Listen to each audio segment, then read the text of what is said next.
ಕರ್ನಾಟಕ ರಾಜ್ಯದ ಹವಾಮಾನ ಮುನ್ಸೂಚನೆ. ನಾನು CS ಪಾಟೀಲ್, ವಿಜ್ಞಾನಿ, ಹವಾಮಾನ ಇಲಾಖೆ, ಬೆಂಗಳೂರು. ನಾನು ಮುಂದಿನ 6 ದಿನಗಳವರೆಗೆ ಕರ್ನಾಟಕ ರಾಜ್ಯದ ಹವಾಮಾನದ ಮುನ್ಸೂಚನೆಯನ್ನು ಸಂಕ್ಷಿಪ್ತವಾಗಿ ವಿವರಿಸುತ್ತೇನೆ. ಇಂದು ಕರಾವಳಿ ಜಿಲ್ಲೆಗಳಲ್ಲಿ ವ್ಯಾಪಕವಾಗಿ ಮಳೆಯಾಗಿದ್ದರೆ ಉತ್ತರ ಹಾಗೂ ದಕ್ಷಿಣ ಒಳನಾಡಿನಲ್ಲಿ ಹಲವು ಕಡೆ ಮಳೆಯಾಗಿದೆ. ಪ್ರಮುಖವಾಗಿ ಕುಂದಾಪುರ, ಉಡುಪಿ ಜಿಲ್ಲೆಯಲ್ಲಿ 10 ಸೆಂಟಿಮೀಟರ್ ಮಳೆಯಾಗಿದೆ. ಕೆಂಬಾವಿ, ಯಾದಗಿರಿ ಜಿಲ್ಲೆಯಲ್ಲಿ 3 ಸೆಂಟಿಮೀಟರ್, ಭಾಗಮಂಡಲ, ಕೊಡಗು ಜಿಲ್ಲೆಯಲ್ಲಿ 13 ಸೆಂಟಿಮೀಟರ್ ಮಳೆಯಾಗಿದೆ.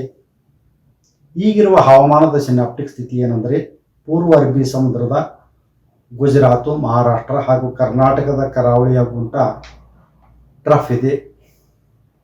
ಇದರ ಪ್ರಭಾವದಿಂದ ಕರಾವಳಿ ಜಿಲ್ಲೆಗಳಲ್ಲಿ ಜುಲೈ 5ರಿಂದ ಜುಲೈ 10ರವರೆಗೆ ವ್ಯಾಪಕವಾಗಿ ಮಳೆಯಾಗುವ ಹೆಚ್ಚಿನ ಸಾಧ್ಯತೆ ಇದ್ದು, ಉತ್ತರ ಹಾಗೂ ದಕ್ಷಿಣ ಒಳನಾಡಿನಲ್ಲಿ ಜುಲೈ 5ರಿಂದ ಜುಲೈ 10ರವರೆಗೆ ಕೆಲವು ಕಡೆ ಮಾತ್ರ ಮಳೆಯಾಗುವ ಹೆಚ್ಚಿನ ಸಾಧ್ಯತೆ ಇದೆ.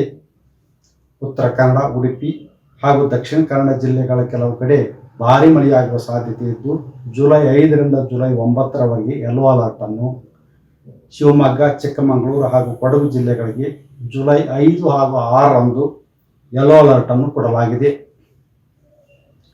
ಜುಲೈ 17ರಿಂದ ಜುಲೈ 31ರವರೆಗೆ ಕರ್ನಾಟಕ ರಾಜ್ಯಾದ್ಯಂತ ಮಳೆಯ ಪ್ರಮಾಣ ಅಧಿಕವಾಗುವ ಹೆಚ್ಚಿನ ಸಾಧ್ಯತೆ ಇದೆ. ಬೆಂಗಳೂರಿನಲ್ಲಿ ಜುಲೈ 5 ಹಾಗೂ 6ರಂದು ಕೆಲವು ಕಡೆ ಹಗುರವಾಗಿ ಮಳೆಯಾಗುವ ಹೆಚ್ಚಿನ ಸಾಧ್ಯತೆ ಇದೆ. ನಾನು 86 kg ಇದ್ದವಳು 71 kg ಬಂದಿದ್ದೀನಿ. ವಯಸ್ಸಾದ್ಮೇಲೆ ಸ್ಮಾರ್ಟ್ ಆಗಿ ಕಾಣ್ತೀರಾ ಅಂದ್ರೆ ಜಿನ್ನಿ. 126 kg ವೇಟ್ ಇದ್ದು ನಾವು ಈಗ 114 kg ಲೆಕ್ಕ ಬಂದಿದ್ದೀವಿ. ಯಾವುದೇ ಸೈಡ್ ಎಫೆಕ್ಟ್ ಆಗಿಲ್ಲ. 84ರಿಂದ 50 kg ಬಂದೆ. ಆಮೇಲೆ ಸಣ್ಣಗೆ ಫಿಟ್ ಆಗಿದ್ದೀನಿ. ಅದಕ್ಕೆ ನಾನು ಯೂಸ್ ಮಾಡ್ತಾ ಇರೋದು ಜೀನಿ ಸ್ಲಿಮ್. 84ರಿಂದ 50 kg ಬಂದೆ. ಆಮೇಲೆ ಸಣ್ಣಗೆ ಫಿಟ್ ಆಗಿದ್ದೀನಿ. ಅದಕ್ಕೆ ನಾನು ಯೂಸ್ ಮಾಡ್ತಾ ಇರೋದು ಜೀನಿ ಸ್ಲಿಮ್. ಸಣ್ಣ ಆಗಕ್ಕೆ ಜೀನಿ ಸ್ಲಿಮ್ ಯೂಸ್ ಮಾಡದೆ ಹೆಲ್ದಿನೂ ಅದೇ. ನೀವು ಸಣ್ಣ ಆಗ್ಬೇಕಾ, ಹೆಲ್ದಿ ಆಗ್ಬೇಕಾ? ಹಾಗಿದ್ರೆ ಜೀನಿ ಸ್ಲಿಮ್ ಯೂಸ್ ಮಾಡಿ.